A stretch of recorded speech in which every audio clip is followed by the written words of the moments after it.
du Monde à Lens et l'invité des dirigeants de Kaiserslautern pour ce 16e de finale retour que les Allemands abordent évidemment dans la sérénité. 20 premières minutes, guerre enthousiasmante, tout juste à retenir ce renversement de jeu de Bouc pour Djorkaeff en position de hors-jeu. Djorkaeff qui dispute ce soir son 59e match de Coupe d'Europe. Les Lensois, eux, veulent y croire après un match aller où ils avaient encaissé 2 buts gag, qui sont pour eux autant de motifs de croire que ces Allemands ne sont pas insurmontables. Ballon en profondeur de Brunel pour Joseph Désiré Job qui contourne Reinke et qui marque le but de Joseph Désiré Job, le jeune international camerounais. Après seulement 20 minutes, Lens qui ouvre le score sur la pelouse de Kaiserslautern.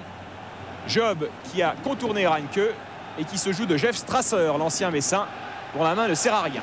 À peine le temps de se réjouir de ce beau mouvement de Joseph Désiré Job sur le banc lensois que l'égalisation de Kaiserslautern survient. Elle surprend tout le monde, y compris le réalisateur allemand.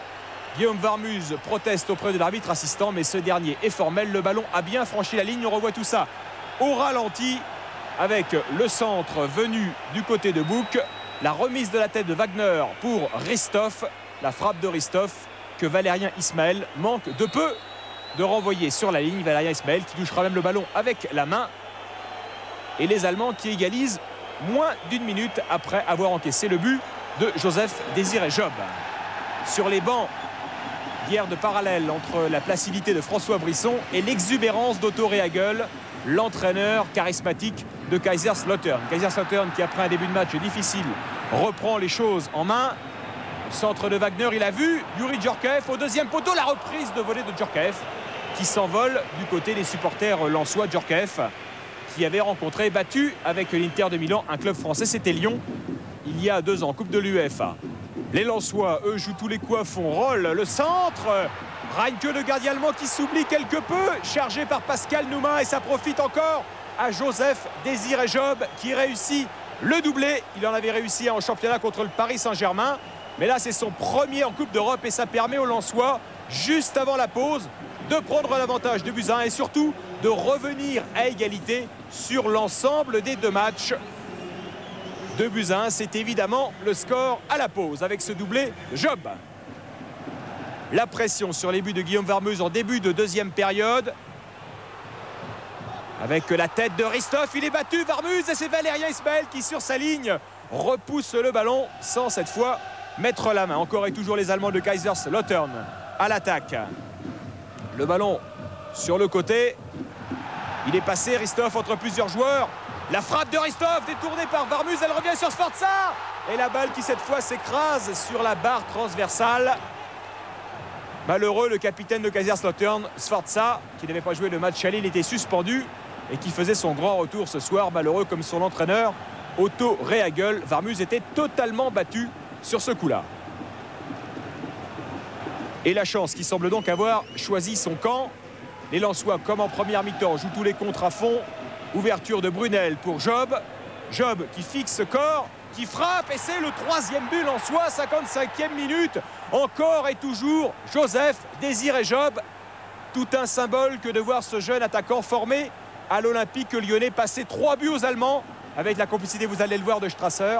Passer 3 buts aux Allemands, 48 heures seulement après la déroute de son club formateur Lyon sur la pelouse du Werder de Brême. Kaiserslautern qui doit désormais marquer 2 buts pour espérer se qualifier. La frappe de Ratinho prolongée dans les buts par Youri Djorkaeff. Mais Monsieur Poul, l'arbitre roi de ce match, a pris la décision qui s'imposait. Djorkaeff était en position de hors-jeu et le but est justement refusé. Djorkaeff, on le retrouve pour un coup franc aux 20 mètres. Frappe du pied droit, enroulé, et Varmuz qui se détend parfaitement pour repousser ce ballon en corner.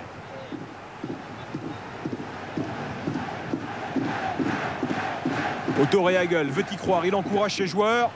L'accélération de Ratinho sur le côté droit, le centre de Ratinho et la volée de Richeux. Ça passe encore une fois au-dessus du cadre des buts défendu par Guillaume Varmuz.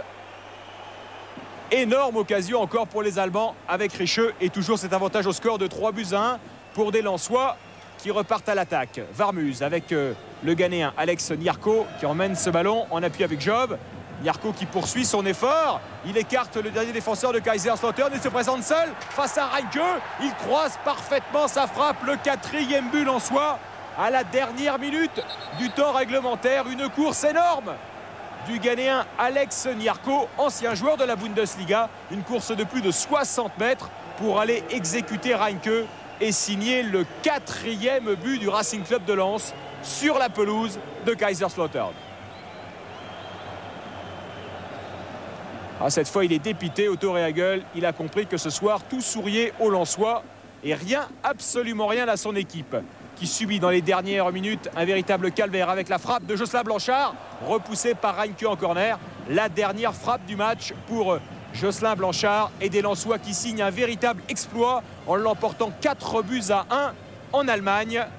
Le 15e du championnat de France qui passe 4 buts au 6e de la Bundesliga. Et pour la première fois de son histoire, Lens vivra un printemps